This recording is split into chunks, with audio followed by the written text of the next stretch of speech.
Bharat G20 के रंग में रंगा हुआ है। 9 और 10 सितंबर बेहद खास होने वाले हैं और उससे ठीक पहले की जो भी बैठकें हो रही हैं वो देश को विश्व पटल पर आगे रखने की तैयारी है। आप देख रहे हैं चौक मीडिया, मैं हूं अंकित तिवारी।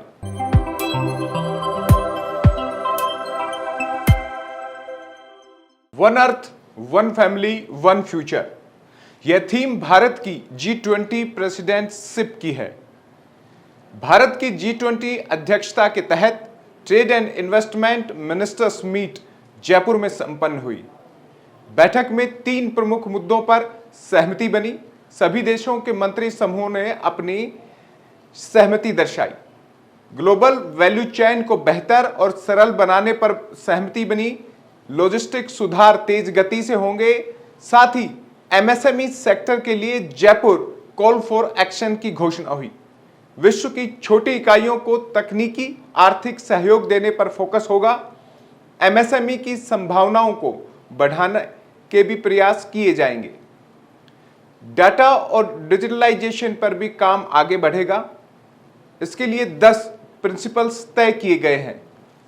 भारत की सहभागिता विश्व व्यापार में बढ़ सके, उससे जुड़े फैसलों पर भी इन बैठकों पर मुहर लगी। G20 सम्मेलन से पहले आयोजित हुई ये बैठकें भारत के भविष्य को मजबूत करेंगी। भारत की G20 की अध्यक्षता के अंतर्गत आज संपन्न हुई है। इसमें 3 प्रमुख विषयों के ऊपर चर्चा हुई और निर्णय लिए गए। पहले जो अंतर्राष्ट्रीय स्तर पर ग्लोबल वैल्यू चेन्स होती है, जो सप्लाई चेन्स होती है, जो अंतर्राष्ट्रीय व्यापार को सरल बनाती है, ऐसी ग्लोबल वैल्यू चेन्स को कैसे मैपिंग किया जाए, कैसे उनको एक पटल पर लाया जाए जिससे आगे चल के इनको और मजबूत बनाया जाए, सरल बनाया जाए और विश्व के लोगों के लिए, विश्व के व्यापार के लिए और सेवा अच्छी कर सके। ऐसे काम में हमें क्या क्या समस्याएं आती हैं, समस्याओं का समाधान क्या हो सकता है, इनको मैपिंग करने का सिलसिला इस मिनिस्टरियल मीटिंग में तय किया गया।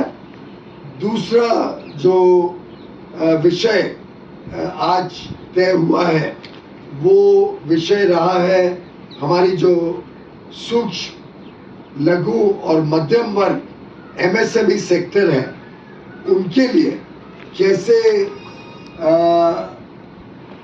जो उनकी संभावनाएं हैं उसको पूरी तरीके से प्राप्ति के लिए एक जयपुर कॉल फॉर एक्शन दिया गया है कि जो भी डेटा होता है, जो भी इंफॉर्मेशन, सूचना होती है जो MSMEs को सफल बनाने में मददगार साबित हो सकती है, उनको कैसे और सरल तरीके से हमारे सूक्ष्म, लघु और मध्यम वर्गीय उद्योग जगत के लोगों को प्राप्त हो सके। एक Jaipur call for action MSMEs की सूचनाओं को सरल रूप से और अच्छी तरीके से उपलब्ध कराने के लिए जयपुर से दिया गया है। और जो तीसरा बहुत अहम निर्णय लिया गया वो रहा है बहुत अच्छी तरीके से कुछ प्रिंसिपल्स तय किए गए, कुछ मापदंड तय किए गए जो अंतर्राष्ट्रीय व्यापार को डिजिटलाइज करेंगे, जो डिजिटल टेक्नोलॉजीज का लाभ और सरलता लाना और विश्वसनीयता लाने में मददगार साबित होंगे। ऐसे 10 हाई लेवल प्रिंसिपल्स, 10 उच्च स्तरीय मापदंड तय किए गए जो आगे चल के अंतर्राष्ट्रीय व्यापार को पूरी तरीके से कंप्यूटराइज और डिजिटाइज करने में मददगार होंगे और आगे चल के इन प्रिंसिपल्स के माध्यम से हम विश्व व्यापार को और अच्छा बना पाए, सरल बना पाए और भारत की सहभागिता विश्व व्यापार में बढ़ सके, उसके लिए कई सारे अहम फैसले इस मिनिस्टरियल में लिए गए। भारत की G20 अध्यक्षता के तहत ट्रेड एंड इन्वेस्टमेंट मिनिस्टर की मीट जयपुर में 24 और 25 अगस्त को आयोजित की गई। जयपुर G20 सदस्यों के trade and investment ministers, invited देशों और विश्व व्यापार संगठन जैसे अंतर्राष्ट्रीय एसोसिएशंस के प्रमुखों की मेजबानी कर रहा है। बैठक में भाग लेने के लिए G20 सदस्य देशों, आमंत्रित देशों के ट्रेड मिनिस्टर्स और इंटरनेशनल ऑर्गेनाइजेशन के प्रतिनिधिमंडलों के प्रमुखों सहित 300 से अधिक प्रतिनिधि जयपुर आए हुए थे। इसमें विशेष रूप से अमेरिका, ब्रिटेन, चीन, कनाडा, इंडोनेशिया, जापान, यूरोपीय संघ, कोरिया गणराज्य, तुर्की, सऊदी अरब, फ्रांस, बांग्लादेश, मिस्र, नीदरलैंड, ओमान, सिंगापुर, संयुक्त अरब अमीरात के व्यापार मंत्रियों ने भाग लिया।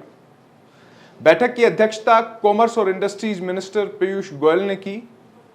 बैठक के बाद मीडिया से बातचीत के दौरान केंद्रीय मंत्री पीयूष गोयल ने कहा कि इन तीनों मुद्दों को अब प्रमुखता से लागू किया जाएगा। बैठक के बाद केंद्रीय मंत्री दिल्ली रवाना हो गए।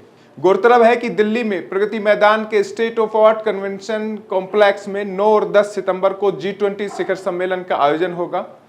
भारत वसुधैव कुटुंबकम यानी एक पृथ्वी, एक परिवार और एक भविष्य की प्रेरणा के साथ अपनी अध्यक्षता में इस बैठक का आयोजन करने जा रहा है। वैसे तो पूरे भारत में G20 की बैठकें अलग अलग राज्यों में हुई है। भारत की संस्कृति, यहाँ की परंपरा, यहाँ के खान पान से रूबरू होने का अवसर सभी को मिला है। लेकिन अब होने वाली बैठक में रूस के राष्ट्रपति व्लादिमीर पुतिन G20 शिखर सम्मेलन में हिस्सा लेने के लिए दिल्ली नहीं आएंगे। रूसी राष्ट्रपति कार्यालय ने ऐलान किया है कि पुतिन के दिल्ली आने का कोई कार्यक्रम नहीं है। पुतिन के इस ऐलान के पीछे यूक्रेन युद्ध और देश में अस्थिरता का माहौल बड़ी वजह माना जा रहा है। अमेरिका के राष्ट्रपति जो बाइडेन G20 शिखर सम्मेलन में शामिल होंगे। राष्ट्रपति बाइडेन 7 से 10 सितंबर तक भारत का दौरा करेंगे। G20 देशों को, विशेष आमंत्रित देशों के राष्ट्राध्यक्षों को इनमें भाग लेने के लिए दिल्ली से आमंत्रण भेजा गया था। दिल्ली पूरी तरीके से तैयार है और इस बैठक के बाद भारत कई मायनों में ट्रेड, इन्वेस्टमेंट, अन्य देशों से आपसी संबंधों को मजबूती से गति देगा।